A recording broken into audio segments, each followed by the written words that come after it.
The following is the short story, The Battle of Life, by Charles Dickens, presented by ListenToGenius.com, narrated by Simon Vance.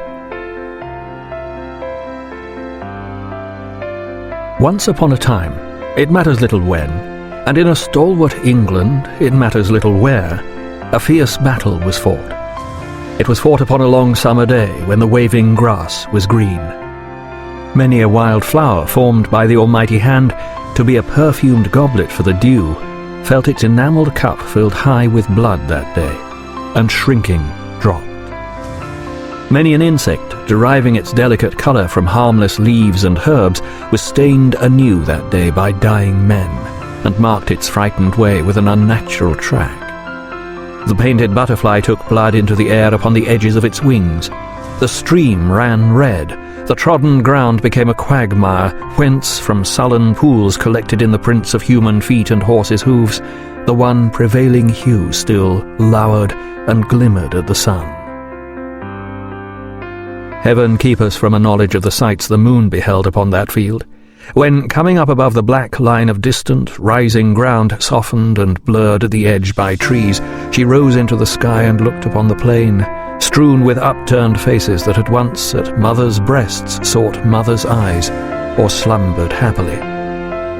Heaven keep us from a knowledge of the secrets whispered afterwards upon the tainted wind that blew across the scene of that day's work, and that night's death and suffering. Many a lonely moon was bright upon the battleground, and many a star kept mournful watch upon it, and many a wind from every quarter of the earth blew over it before the traces of the fight were worn away. They lurked and lingered for a long time, but survived in little things. For nature, far above the evil passions of men, soon recovered her serenity, and smiled upon the guilty battleground as she had done before, when it was innocent. The larks sang high above it, the swallows skimmed and dipped and flitted to and fro.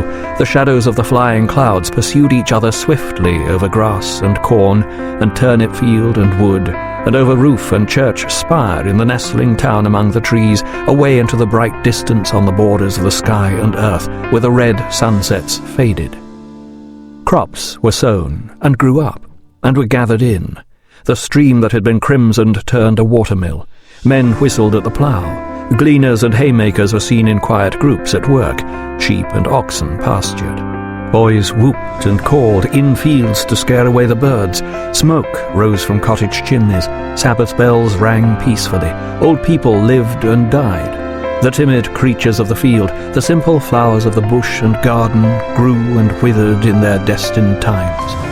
And all upon the fierce and bloody battleground, where thousands upon thousands had been killed in the great fight.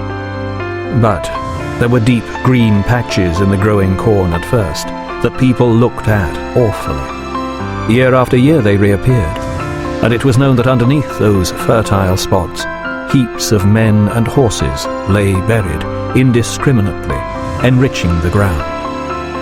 The husbandmen who ploughed those places shrunk from the great worms abounding there, and the sheaves they yielded were for many a long year called the battle sheaves and set apart. And no one ever knew a battle sheaf to be among the last load at a harvest home. For a long time, every furrow that was turned revealed some fragments of the fight. For a long time there were wounded trees upon the battleground, and scraps of hacked and broken fence and wall where deadly struggles had been made, and trampled parts where not a leaf or blade would grow. For a long time no village girl would dress her hair or bosom with the sweetest flower from that field of death. And after many a year had come and gone, the berries growing there were still believed to leave too deep a stain upon the hand that plucked them.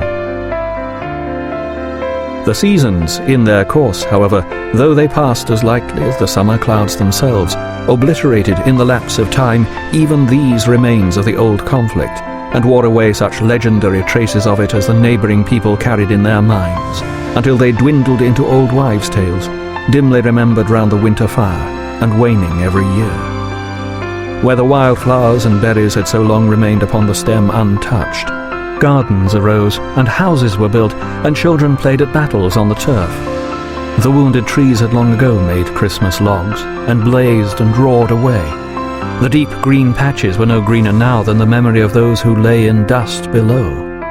The ploughshare still turned up from time to time some rusty bits of metal, but it was hard to say what use they had ever served, and those who found them wondered and disputed. An old dinted corselet and a helmet had been hanging in the church so long that the same weak, half-blind old man who tried in vain to make them out above the whitewashed arch had marvelled at them as a baby. If the host slain upon the field could have been for a moment reanimated in the forms in which they fell, each upon the spot that was the bed of his untimely death, gashed and ghastly soldiers would have stared in, hundreds deep, at household door and window, and would have risen on the hearths of quiet homes, and would have been the garnered store of barns and granaries, and would have started up between the cradled infant and its nurse, and would have floated with the stream, and whirled round on the mill, and crowded the orchard, and burdened the meadow, and piled the rickyard high with dying men. So altered was the battleground, where thousands upon thousands had been killed in the great fight. Nowhere more altered, perhaps, about 100 years ago, than in one little orchard attached to an old stone house with a honeysuckle porch, where, on a bright autumn morning, there were sounds of music and laughter, and where two girls danced merrily together on the grass, while some half-dozen peasant women, standing on ladders, gathering the apples from the trees, stopped in their work to look down and share their enjoyment. It was a pleasant, lively, natural scene, a beautiful day, a retired spot, and the two girls, quite unconstrained and careless, danced in the freedom and gaiety of their hearts. If there were no such thing as display in the world, my private opinion is, and I hope you agree with me, that we might get on a great deal better than we do, and might be infinitely more agreeable company than we are. It was charming to see how these girls danced. They had no spectators but the apple pickers on the ladders.